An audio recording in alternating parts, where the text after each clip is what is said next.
Hey guys, welcome to my very first YouTube video on my very first YouTube channel. If you clicked on the video, I'm going to go ahead and assume that you're either applying to medical school right now or you intend to sometime in the future.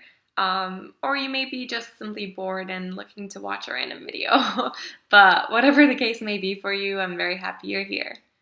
In this first video, I'm going to talk to you guys a little bit about my own medical school application process and try to give you guys some tips that could be beneficial for helping you prepare for your medical school interview. So to start us off, I'm going to talk a little bit about myself.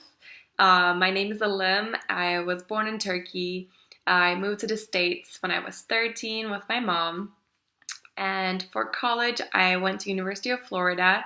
I recently graduated in April of this year, and last year was the first time I applied to medical school.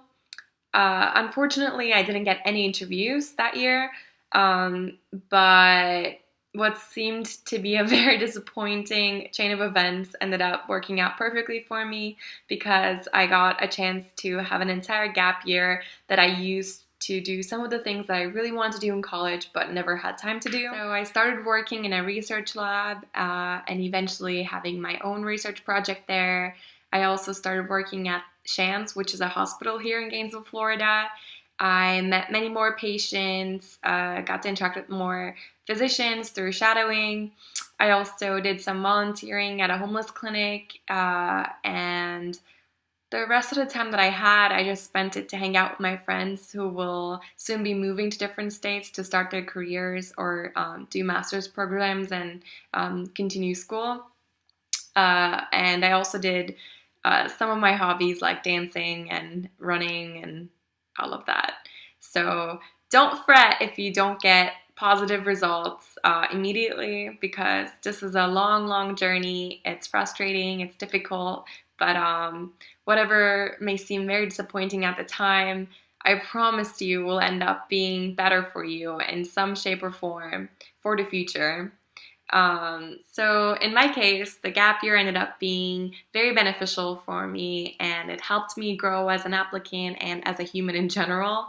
I learned a lot about myself. I got to really question my desire to become a physician because I feel like last year it was more of a reflex.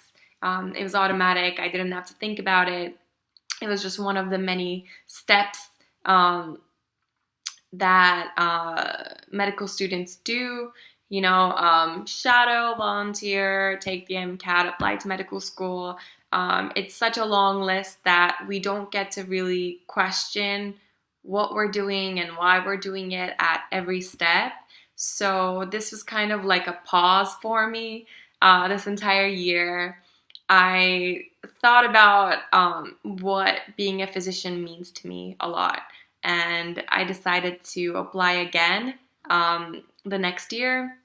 So this June is when this year's application process started, and I sent all my application materials by the end of July. And for some schools, I sent it a little later, like beginning of August or mid-August. This year, I got my first interview invite in the beginning of October. I'm not going to name any schools right now because the application process is still ongoing. But after getting my interview invite, they asked me to schedule that actual interview.